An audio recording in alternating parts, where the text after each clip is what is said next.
محمد رسول اللہ۔ السلام علیکم ناظرین، میں یاسر افتخار آپ کا بہت بہت خیر مقدم کرتا ہوں ہمارے شو فیس ٹو فیس میں سیدھی بات حکمت کے ساتھ۔ ناظرین، آج کے اس ایپیسوڈ میں ہم بات کر رہے ہیں لائف آفٹر ڈیتھ، وہ زندگی جو یہاں کی زندگی میں موت آنے کے بعد ہمیں حاصل ہوگی۔ زید صاحب آج بھی ہمارے ساتھ اسٹوڈیو میں موجود ہیں۔ السلام علیکم زید صاحب۔ وعلیکم السلام ورحمۃ اللہ۔ زید صاحب، چونکہ پچھلے ایپیسوڈ میں جہاں پر ہم بات کر رہے تھے، جہاں پر ایپیسوڈ ہم نے اینڈ کیا تھا، وہ یہ تھی کہ زندگی کا مقصد ایک بہت بڑا پہلو ہے اس پورے سسٹم کو سمجھنے کے لیے، اس ٹاپک کو سمجھنے کے لیے۔ آپ نے کہا کہ جب لائف آفٹر ڈیتھ پر یقین نہیں ہوتا ہے تو کوئی مقصد نہیں ہوتا ہے، لیکن چونکہ کچھ لوگوں کا کہنا یہ ہے، ان کے پاس اپنے مقصد ہیں۔ کسی کا تو کہنا یہ ہے، جس پر آپ نے پہلے بات بھی کی، کہ یہ زندگی کوئی مقصد نہیں ہے، بس یوں ہی ہے، جینے کے لیے ہے۔ لیکن کچھ لوگ یہ کہتے ہیں کہ انجوائمنٹ کے لیے۔ جو لوگ کہتے ہیں کہ انجوائمنٹ کے لیے، ان کے لیے آپ کے پاس کیا جواب ہے؟ الحمدللہ والصلاۃ والسلام علی رسول اللہ وعلی آلہ وصحبہ اجمعین، اما بعد۔ کئی سارے ایسے لوگ ہیں جن کا کہنا ہے کہ بس انجوائے کرنے کے لیے ہم جی رہے ہیں۔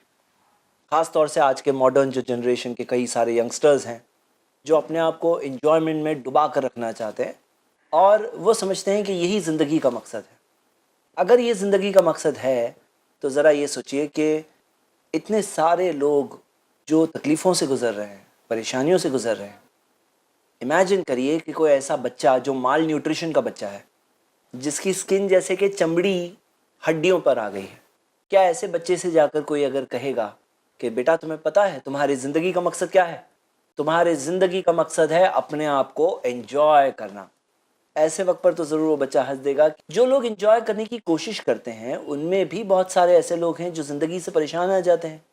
کتنے سارے ایسے لوگ ہیں جو ٹاورز میں رہتے ہیں، پھر بھی نیند کی گولی کھا کر سونا پڑتا ہے۔ سب سے زیادہ نیند کی گولیاں بکتی ہے تو امریکہ میں بکتی ہے۔ اسی طرح سے ہم دیکھتے ہیں کتنے سارے بہترین گھروں میں رہنے والے ہیں جو سوئیسائڈ کر لیتے ہیں۔ تو فیکٹ یہ ہے کہ زندگی تو ایک آزمائش ہے۔ یہاں پر اگر ایک چیز مل رہی ہے تو کوئی اور چیز ساتھ میں جا رہی ہے۔ اگر پیٹ میں کھانا آ رہا ہے تو احساس ہو رہی ہے کہ جیب ہلکی ہو رہی ہے۔ زیادہ کھا لیے تو پھر کئی سارے پرابلمز، کئی ساری بیماریاں جو اوور ایٹنگ ریلیٹڈ پرابلمز ہیں، تو یہ ایک حقیقت ہے۔ ان جی، کے بعد زندگی کی ریالٹی یہ ہے کہ انجوائمنٹ کے لیے تو نہیں ہے۔ There is more to life than that.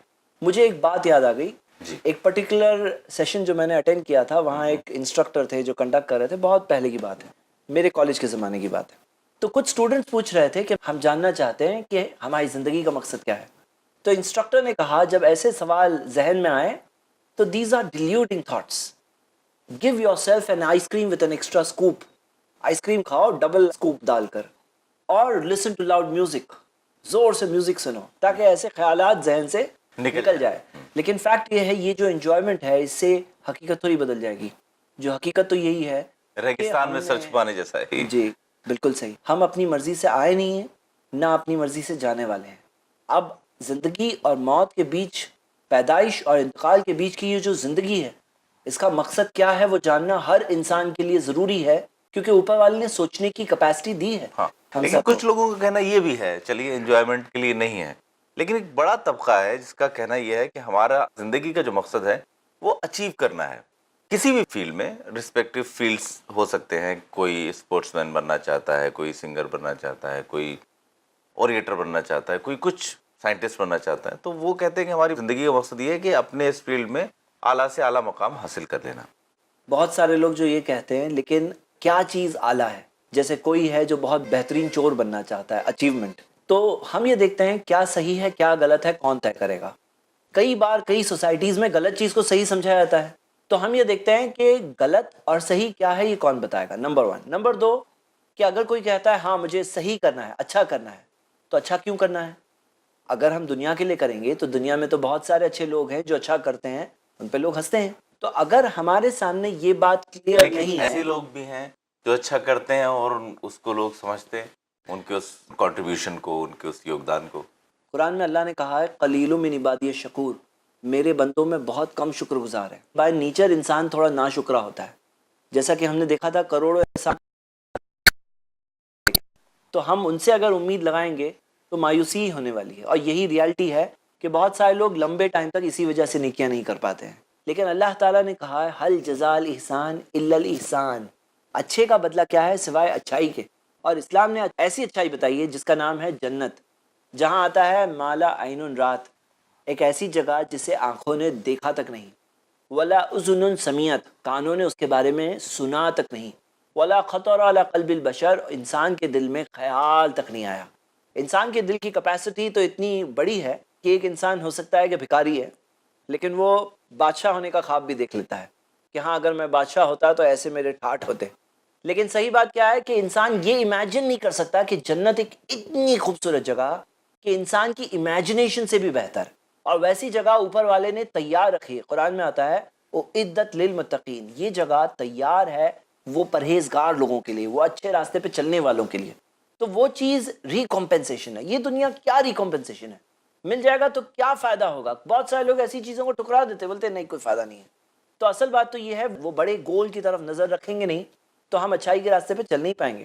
مطلب اگر آپ چھوٹے چھوٹے گول ہیں، آپ کے کہنے کا مقصد یہ تو دنیا کے جو اچیومنٹ ہیں دے آر اسمال گولز، اور ان کی وجہ سے آپ کچھ بہت اچھا کام لمبے وقت تک نہیں کر پائیں گے، ایسا آپ کہنا چاہتے ہیں؟ اگر دنیا ہی مقصد ہوئی تو نہیں کر پائیں گے. زید صاحب، آپ نے جو عقلی دلیلیں دی لائف آفٹر ڈیتھ کو پروو کرنے کے لیے، وہ بالکل عقل میں آنے والی ہیں، سمجھ میں آنے والی ہیں. لیکن ایک بات جو عام طور پہ سمجھ میں نہیں آنے والی ہے اور جو بہت عام طور پہ پوچھی جاتی ہے وہ یہ ہے، جیسا کہ آپ نے بھی کہا کہ یہ دنیا کی جو زندگی وہ اتنی ہے کہ جیسے سمندر میں ایک انگلی ڈالیں اور جتنا پانی انگلی پہ آ جائے باقی سمندر پورا پڑا ہوا ہے. اور یہ بھی کہا جاتا ہے کہ جو لائف آفٹر ڈیتھ ہے، اس کے بعد جو زندگی ہے وہ ابدی ہے، مطلب وہ ختم ہی نہیں ہونی ہے، ہمیشہ ہمیشہ کے لیے. اور یہ زندگی اس کے مقابلے میں چند سیکنڈ سے بھی کہیں زیادہ چھوٹی ہے.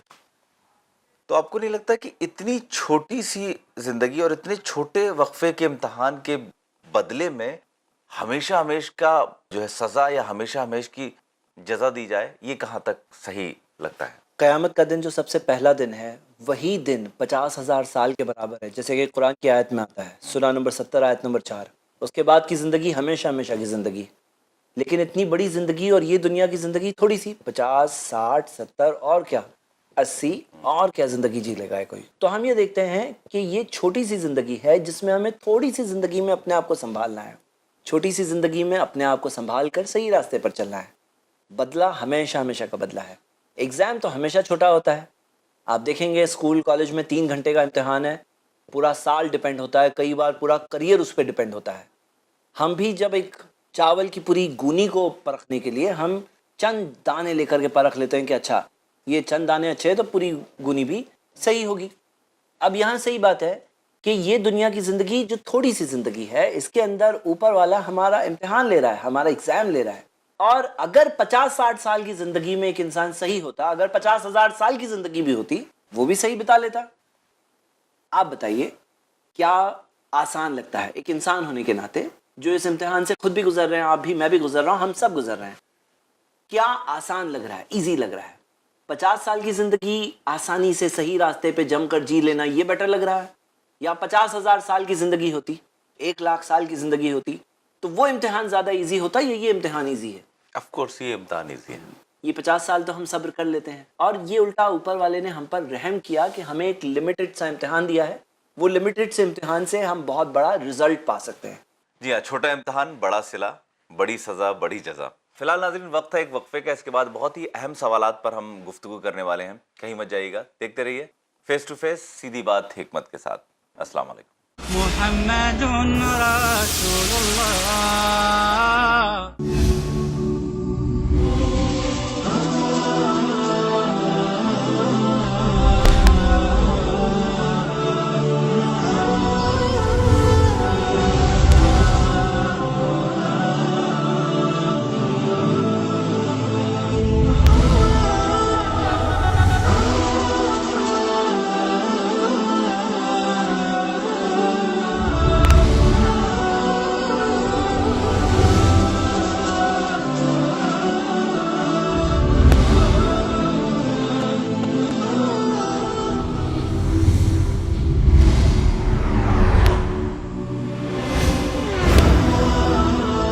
ان تمام موضوعات کی کرنے وضاحت آ رہے ہیں نان سٹاپ ایڈوکیٹ فیض سید.